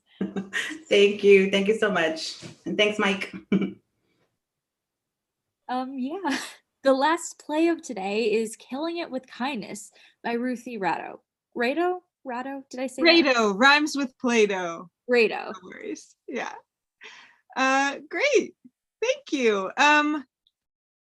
I am not going to give any information about the play because this is just the first 15 minutes. So all I'll ask is that if you're watching and things are resonating with you, if you could like drop a note in the chat to let me know, or honestly, if things aren't landing with you, you can let me know that too. I will not be offended. And I will let our perfectly cast take it away, and we'll be the grand finale here.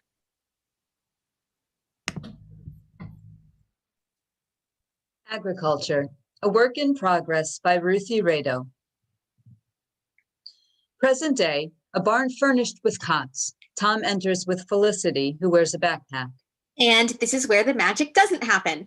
Sleeping quarters. Luxury accommodations. Not much, but it does the trick. Oh, no, it's great. I was couch surfing last week, so it's for sure a step up. Well, we're so lucky to have you. I feel the same. Where are bathrooms? Outhouses around back, the little hut. Oh, yeah, I saw that. Very retro. Yeah, it takes a little getting used to, but it's all cyclical. Eventually the leavings become fertilizer, so it really fits the mission. That's really cool. And you do get used to the smell, I promise. And showers? Bathing and laundry are once a week at the creek. Creek? It's sanitary. There's a hot spring on the property, so the creek is like the purest water ever. And so we just bathe in front of everyone? Felicity, it's so not a big deal, don't worry. Let's see, what else? So you'll be rotating duties to start. Once a specialty is calling you, you apprentice, and then when you're ready, you'll be fully initiated. What does that mean? Initiated? It means like you're admitted into the community. Oh, no, I know what the word means. What makes an initiated person different? Oh, duh. You just get your community name and get more responsibilities and stuff. Huh. So, Tom, you don't have a community name yet? Oh, no, Tom is my community name. Oh, it sounded like, I don't know, normal? Tom is short for tomato. That's so funny. I'm serious. Oh my God, that is adorable. I love it. Really. I was surprised, but I like it. You didn't choose your name? Baz chooses. Well, he says the Earth chooses and he just listens. Kind of silly. Yeah. But also not silly. I think he's onto something. Yeah. We definitely have our own way of doing things, but I love our little community. I hope this isn't like offensive to ask, but this isn't like a cult, right? No, you're totally fine. I've heard that question before, and I always say, if this is a cult, it's definitely the cream of the crop of cults. No, that came out weird. Like, I mean, yes, we're a tight-knit community with a common goal, sure, but there's nothing weird. You're not stuck here. It's a chill place. Okay. Yeah, we're not a cult. We're a nonprofit. You should put that on t-shirts. You're a genius. You should tell that to Baz. He'd love it. Really? Totally.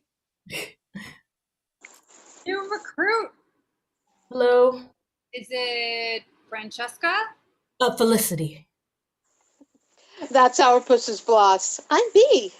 We're just tickled pink to have you here. Ooh, I'm not really a hugger. Well, I am. Okay. Hey, leave the poor girl alone. You probably smell like manure. Sorry about her. No worries. Bloss? Short for Squash Blossom. Good to meet you. Good to meet you. And B? Is that short for Bumblebee? It is. Oh, you're a sharp one. Did Tom show you the whole premises? She's not the best with details, our little tomato. But a sweetie, though. Yeah, Tom's been showing me around. He's so funny, B.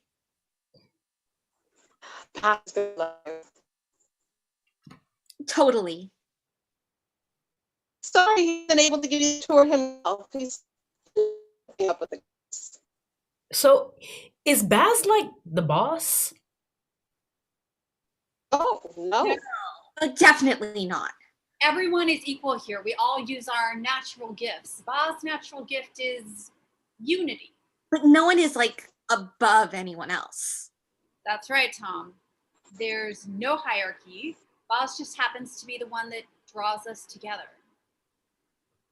And he's the founder of the farm. Well, don't sell yourself short, B. Okay, I helped. Wow, you started this? Oh, it's a long story. Bats and I go way back. I rented the community garden in the city. Oh, of course. You're that Felicity. Yeah. Superstar Felicity. Oh, my ladies, we're in for a real treat. Rosie just gushed over you. Oh, that's nice of her. She's great. And I'm excited to see Samantha. We work together there. Samantha. Who's Samantha, Tom? Her community name is Mary. Marigold. She's a treasure. She'll be so glad to see you, dear. Oh, nice. Let's just be careful not to get too cliquey with our friends, though, Felicity. Our strength is as a group. Oh, of course, yeah. Anything else we can help you with? When do we eat? You're hungry? Starving. We eat at sunrise and sunset. And what about lunch? It slows digestion and makes you sluggish. That's right, Tom. You adjust quickly, dear. Yeah, I don't even miss lunch. Like, the thought of eating during the day is like, ugh, ew. You'll be amazed how efficient your body can be. Okay. So we eat in a few hours at sundown? Yes. Now, where on earth is Paz? Let's drag this Patootie in here. He's been wanting to meet you, Felicity. Tom, give the girl a minute. Right.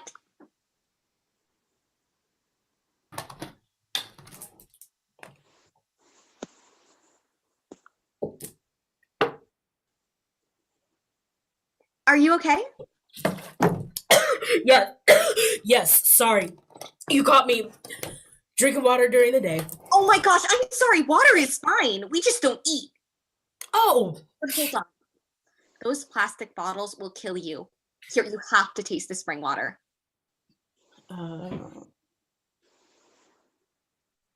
Thanks. Holy shit. I know, right? It's amazing. honestly magic. And that's why all our food tastes so good. It's grown with the same water. At the community garden, we just use tap water. City tap water. Yeah, well, I guess it's nasty compared to this. Good. That's probably Baz. Don't be intimidated, okay? He's gonna love you. Thanks, Tom. Yoo-hoo! Safe to come in? Yes. Yeah. Felicity. Baz enters with a twinkle in his eye. Felicity. Hi. Hi. I'm meeting the legend herself. Me? Of course, you. You're like a big deal, Felicity. Really? Baz, she's so funny. Do you know what she said? She said we should get t-shirts that say, "We're not a cult, we're a nonprofit." Interesting. I didn't really say that. Okay, it was a team effort. I came up with the slogan, but... Would you give us a minute? Oh, yeah, sorry. Thanks, kiddo. The famous Felicity. It's so cool to be here. The farm looks amazing. It's a really special place, huh? For sure. And Felicity, we are so lucky to have you. Rosie said at the community garden you had a gift for growth. Oh, I don't know. Hey, don't be modest. No, I don't have any like training or anything. I just follow my instincts. Exactly.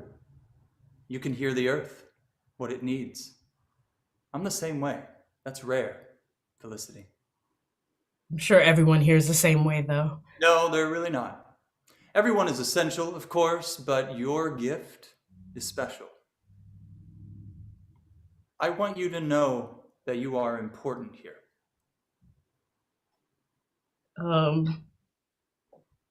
Thank you. You okay? Yeah.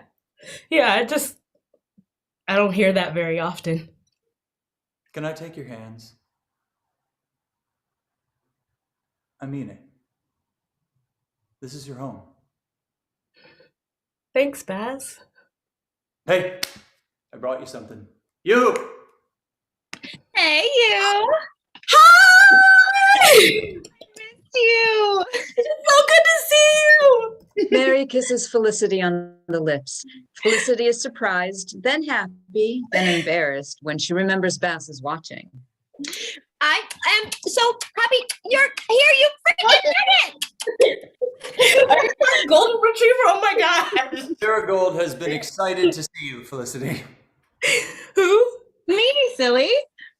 Oh, right. Marigold. Mary's fine. He's been skipping around here for weeks. Felicity's coming! Felicity! I can't wait to see Felicity! Come on, don't embarrass me. I'm sorry, Marigold. We're all pumped to have you here, Felicity. Do you want to meet the girls? Yeah. Come in here. Hey. Hi. Hello. This is Honeydew. She runs the Honey. apiary. Cornflowers on vegetable crops. Flo is fine. Let's chat later. And raspberries are orchard and bramble gal. Call me Raz or Tutti Frutti. Hi, I'm Felicity. We know. Marigold's been telling us all about you. Oh, and this one has been excited too. Guilty as charged. There he is. Finally. Can we do it now? Tom, I think that now is a great time. What are we doing? All join hands and begin to sing so beautifully that you might not notice the melody borrows heavily from Take Me Home, Country Roads. Felicity. Felicity. Welcome home, daughter of the earth. Plant your roots, feel the sun. Reach your hands out, feel your rebirth. A family that grows as one. The women hum as Blossom Bee walk toward Felicity, kiss her hands, and pick up her backpack and begin to exit. What are you doing with my backpack? Okay. We're going to bury it, dear. No, please don't. It's to help you. This is a vestige of who you were. You're going to feel so much lighter when you shed that person. I'd like to keep it though. You're stronger than you know. Give me my bag back, please. Give Felicity her bag back. But she... When Felicity is ready, she'll leave her past behind in her own time. Of course. He hands Felicity her backpack. Thank you. Not everyone can adjust so quickly. He touches Mary's chin. Actually, I don't need this. Are you sure? Yeah. I don't know why I freaked out.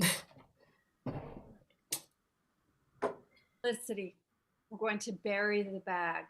But if at any point you want to part ways, we'll dig it up for you. Oh, okay. Great. Welcome! The women in Bass embrace Felicity. Bee and Bloss exit with the backpack. Welcome. Now we'll prepare supper. Can I help? No, please, settle in. We'll come fetch you.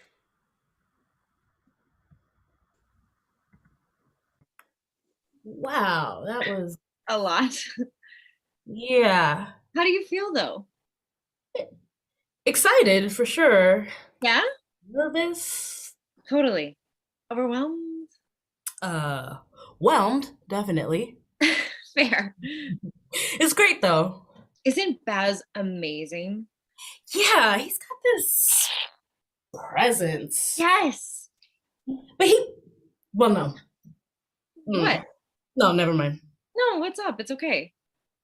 Well, it's just...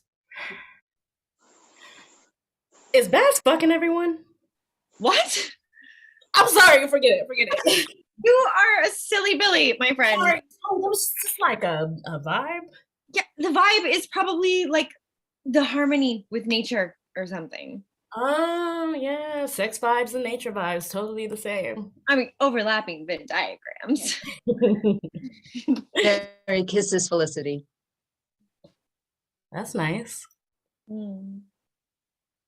Wait, are all the ladies fucking each other? Oh my god, no! I like your filthy thoughts though. So, Baz has never like tried anything with you? No. Oh my god. No. Samantha. Okay, look. It's not.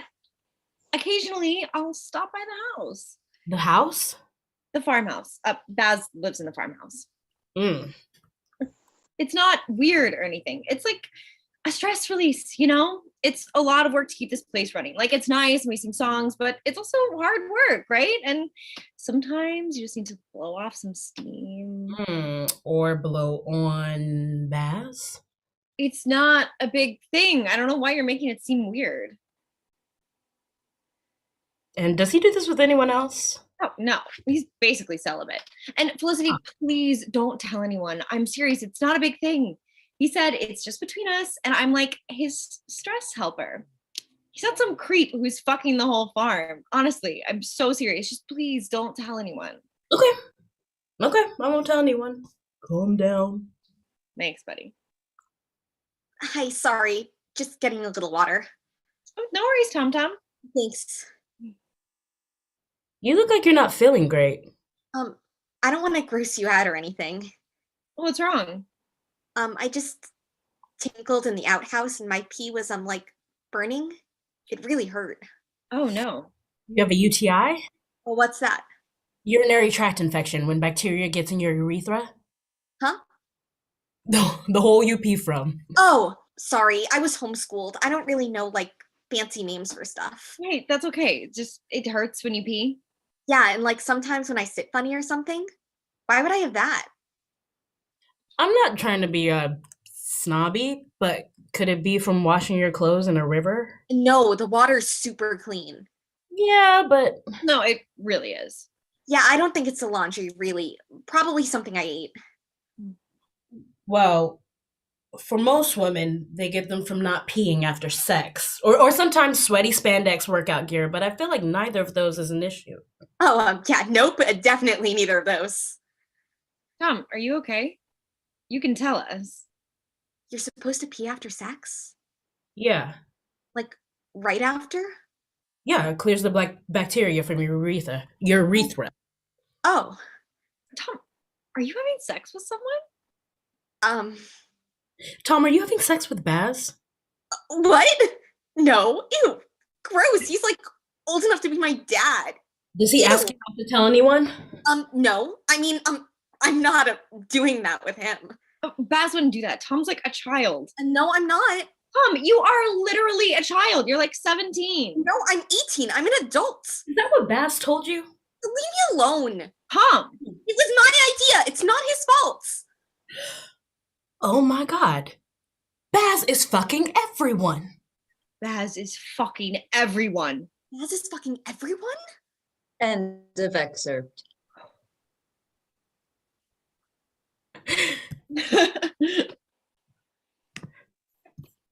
That was amazing, y'all. They're amazing. Thank you, everyone. You guys are so funny. That was hilarious. And that was the end of virtual volume words. Give it up, give it up. Woohoo! Everybody come on back, show your beautiful faces. Give it up for our amazing host today, Jai. Jai in Syracuse. One of the only cool things in Syracuse. No, just kidding. Just kidding, Syracuse. No, you are absolutely right. Give it up for all of our writers. By the way, everybody wants Paul to be their cult leader, and they were ready to join the cult halfway through that scene.